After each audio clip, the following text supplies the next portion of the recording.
Have you ever looked closely at a flower and noticed that some parts are missing? Or even worse, your cucumber or squash plant flowered, but some of the flowers never turned into fruit? The sex of the flower might be to blame. In the previous video, we talked about flower parts of a complete, perfect flower.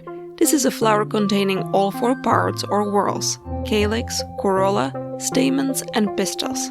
But flowers are not always perfect. When one or more of the 4 flower parts are missing, we refer to that type of flower as incomplete.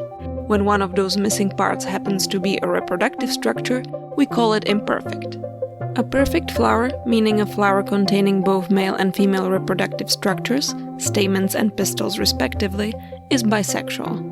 Relating it to the animal world, we can think of it as a hermaphrodite.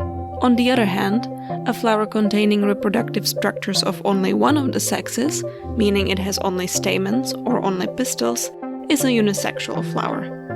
The majority of flowering plant species have bisexual flowers, which means that each individual plant bears perfect flowers, but around 10% of angiosperms bear unisexual or imperfect flowers.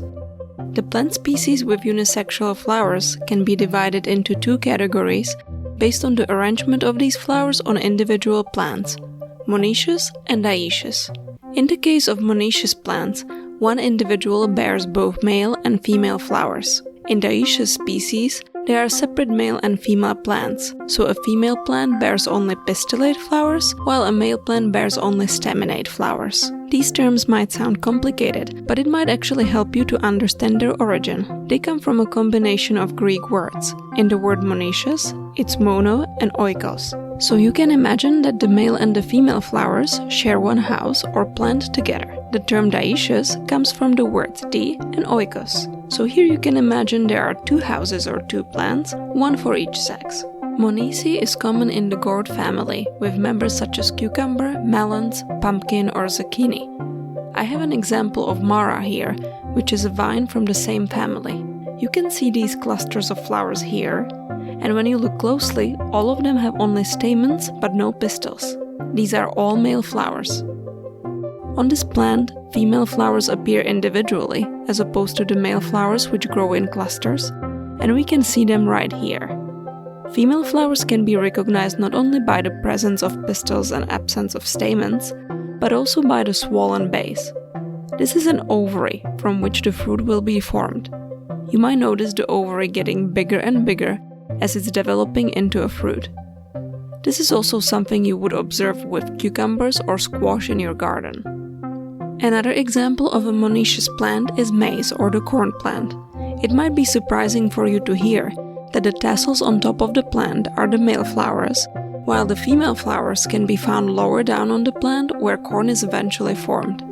And you know those silky strands that are so annoying to get rid of when you're shucking the corn?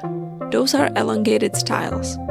While monoecious plants can self-pollinate, since pollen can be transferred from a male flower to a female flower on the same plant, self-pollination is not possible in dioecious plants.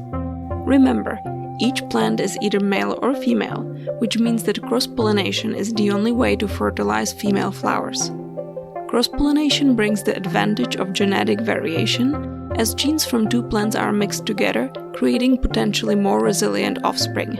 However, dioecy has many disadvantages as well. Think about it. Not only do you always need both male and female plants in the vicinity of each other, but for successful pollination, pollinator must fly in the right direction to carry pollen from stamens to pistils. If a pollinator visits female flowers first, it won't have pollen on its body to disperse on the pistil. That's one of the reasons why many dioecious plants are wind and water pollinated. While only about 6% of angiosperms are dioecious, this trait is represented in 65% of gymnosperms. Willows or papayas are good examples among angiosperms. In many ornamental trees, dioecy is welcomed, as male trees can be planted along streets and parks to avoid the mess that comes from fruiting trees. This is especially true of ginkgo trees, whose fruits are quite stinky, so people try to avoid planting female plants.